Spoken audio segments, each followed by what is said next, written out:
Hi, I'm Eric Delta, And I'm the Towering Beast of Intimidation, or TBI for short. and we have a great game for you today. Guild Wars. We're actually doing one solid episode of video games today. This game came out, what, 3-4 years ago? 3.5, A while ago. I'd say. I think it was three and a half years ago, it says and I bought it on release. It looked good. It's made by NCSoft and ArenaNet. ArenaNet's the online.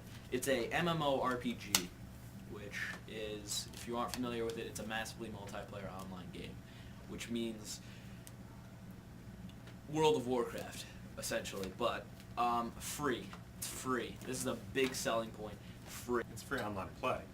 You just have to go buy this. Yeah, you have to buy these, of course. And in order for them to make money, they obviously came out with about 45 different expansion packs. So Guild Wars, the original, great game. The original has about like 50 hours plus of gameplay. Oh, yeah. Solid. I think I've blown like at least a full summer on just this game. For the original, though, I have to say it is the slowest leveling process in any MMORPG I've ever played. The level cap is actually 20, which is unique to a game of this stature. Size. And yeah, There's a lot of people who play this game too. Yeah, the main reason why this is because it is different from World of Warcraft. Fans of World of Warcraft, they're used to level means everything. Level means everything. But in this game, it's combos and skill sets that mean everything. Putting together a effective skill bar means everything. You can only have a total of 8 skills on at one point in time, which makes the game totally unique in every aspect. Alright, well, I suppose we'll start with the original 6 core classes, which is Warrior, Necromancer, Monk, Or Ranger, Elementalist. and What was it? Warrior, Elementalist, Ranger, Monk, Necromancer. Mesmer. Yes, nobody cares about the Mesmer. Nobody cares about the Mesmer I'm because not they gonna lie. blow Yeah. at life. If you walk around this virtual world for 10 minutes, you'll find that nobody plays Mesmer. I actually had a Mesmer and I deleted it because it was garbage. All right, well, you can start on the next. This is the original. This called Guild is Wars. the next game that came out, which is Guild Wars Factions, which takes place on an island a little bit below the original. There's 2 groups of people who are fighting against each other, the Kurziks Luxon and the and Luxons. It adds massive multiplayer online battles. Like, Yeah, I mean, it's a great game. PvP, of course. Yeah, person versus person, for those yeah. who are not familiar with them. And they have a lot of PvE stuff to go with it. And then that's added. person versus everything, which is the environment and things that you go fight against. You have to go around and you have to try and unite the 2 factions of this new land and stop a plague. They introduced 2 new classes, which is the Assassin class, which is High damage, low armor.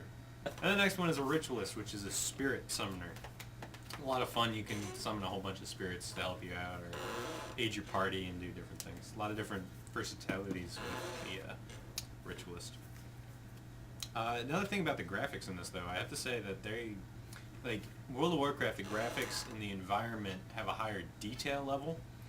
Very but- cartoonish. We'll review World of Warcraft later, but it's...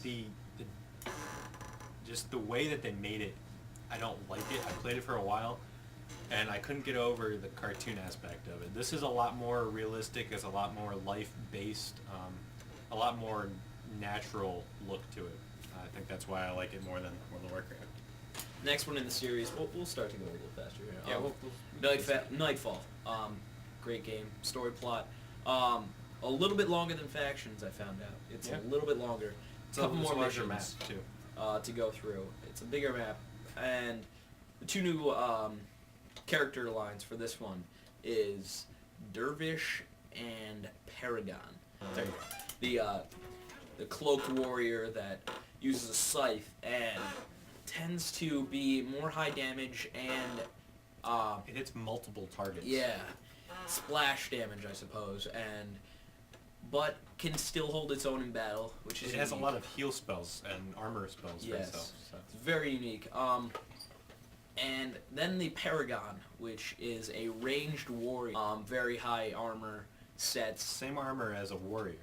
but uses a spear as opposed to a sword. Yes, and it has a lot of leadership qualities to him, like Motivational shouts. command, Yep. motivation, leadership are all three of his attributes that he uses.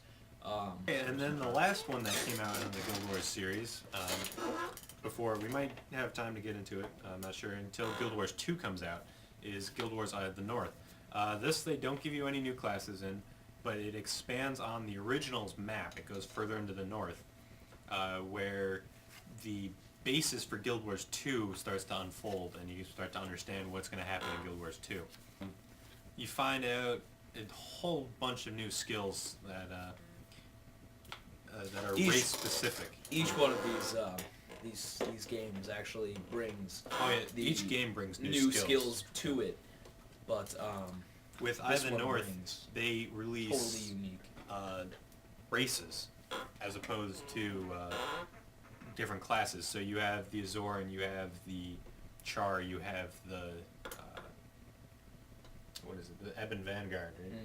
And the dwarves. And the dwarves. So you get and the Norn, and you get all of their race-specific skills. So it builds on top of it, and it leads into Guild Wars 2, which should be coming out later end of next year. Yeah, sometime. But yeah, We're 15 out of time, seconds left. so we'll see you guys later. We'll see you guys later. I'm glad we actually got everything. Shiro Tagachi. Yeah. As you can see, this is a very Asian-oriented game. Very Asian-oriented game. Never say it that way ever again. I'm sorry. Thank you. Shiro Tagachi. Yes. Yeah, there you go.